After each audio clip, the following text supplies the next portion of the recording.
अगर हम बात करें कंपोजिट बॉडी सिस्टम्स की, तो कंपोजिट बॉडी सिस्टम्स जो होते हैं वो दो तरीके के, मैंने बताया, एक पॉजिटिव होता है, एक नेगेटिव होता है। एक पॉजिटिव होता है, एक नेगेटिव होता है। पॉजिटिव नेगेटिव की बात करें तो पॉजिटिव क्या होता है, जैसे कि हमने किसी बॉडी में किसी बॉडी को जोड़ दिया, वो पॉजिटिव हो गया। किसी बॉडी में से किसी बॉडी को निकाल दिया तो वो नेगेटिव हो जाता है। और किसी बॉडी को किसी बॉडी में जोड़ दिया, किसी बॉडी को किसी बॉडी में से निकाल दिया तो वो नेगेटिव हो जाता है।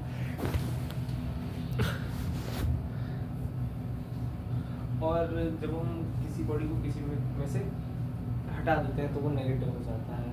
आपने यहाँ मतलब समझ गए होंगे। आगे की बात करूँ तो हम कंपोजिट बॉडी सिस्टम में जो प्रॉब्लम्स आती हैं वो दो तरीके की आती हैं, या तो वॉल्यूम बेस्ड या तो एरिया बेस्ड।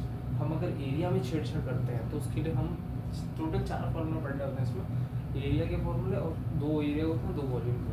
जैसे कि 2 डायमेंशनल बॉडीज़ में से आपने 2 डायमेंशनल बॉडीज़ को जोड़ दिया या 2 डायमेंशनल बॉडीज़ को हटा दिया, तो वो उससे उसमें आप एरिया के फॉर्मूले यूज़ करते हो। तो एरिया के 2 फॉर्मूले होते हैं। पहला फॉर्मूला होता है पॉजिटिव बॉडी सिस्टम के लिए।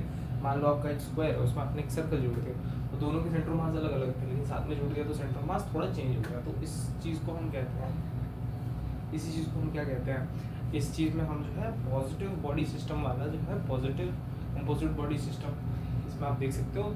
और इसमें पॉजिटिव कंपोजिट बॉडी सिस्टम है और इसमें जो है आपका एरिया इन्वॉल्व है, क्योंकि 2 डायमेंशनल बॉडीज है तो वॉल्यूम का कोई काम नहीं है, तो एरिया का फॉर्मूला आएगा।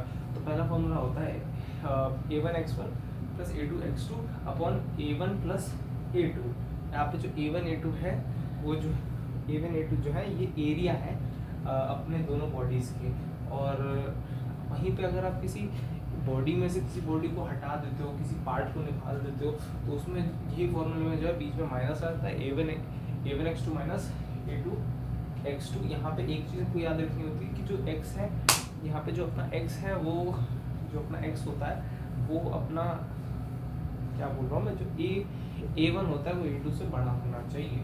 और जो x होता है, यहाँ पे x होता है वो कोऑर्डिनेट उसकी ओरिजिन से लेंथ, या फिर कह सकते हैं ओरिजिन से जो कोऑर्डिनेट है, इसका हम कोशिश करनी है हमको इसको X Y Z I cap J K cap में रखने की। और अगर नहीं रख पा रहे हैं तो ओरिजिन से डिस्टेंस अपने को देखनी है। हमको ऐसा नहीं करना कि हम कहीं से भी दे रहे हैं, क्योंकि आगे बहुत सारे क्वेश्चंस होते हैं जिसमें हम कहीं से भी डिस्टेंस, टोटल डिस्टेंस लेने लगते हैं, जो कि सही नहीं होता। और वहीं पर वॉल्यूम में बात करूँ, जैसे कि आपका एक स्फीयर हो गया, आई मीन एक हॉलो स्फीयर नहीं, एक सॉलिड स्फीयर है, उसमें से आपने एक हॉलो कोन निकाल लिया उसमें से, तो उसमें आपको जो है नेगेटिव बॉडी सिस्टम बन गया। एक पहले से एक स्फीयर है और स्फीयर में आपने एक नीचे से कोन जोड़ दिया उसी के सेम बेस के बराबर, तो वो आपका पॉजिटिव बॉडी सिस्टम हो गया। तो यहाँ पे हम वॉल्यूम में खेल रहे हैं, तो वॉल्यूम के 2 फॉर्मूले होते हैं। अगर पॉजिटिव बॉडी सिस्टम होता है तो v1x1 प्लस v2x2 अपन v1 प्लस v2 होता है, और नेगेटिव बॉडी सिस्टम होता है तो v1x1 माइनस v2x2 माइनस मतलब divided by v1 minus v2 होता है अपना फॉर्मूला। इसमें फिर से एक बात याद रखनी है, जैसे उसमें कहा था मैंने कि a1 जो है a2 से बड़ा होना चाहिए, क्योंकि ऑब्वियसली किसी बड़े बॉडी में से कोई छोटा बॉडी का पार्ट निकालोगे तो वैसे ही किसी बड़े वॉल्यूम में से एक छोटा वॉल्यूम निकालोगे, तो v1 जो होता है वो v2 से बड़ा होना चाहिए।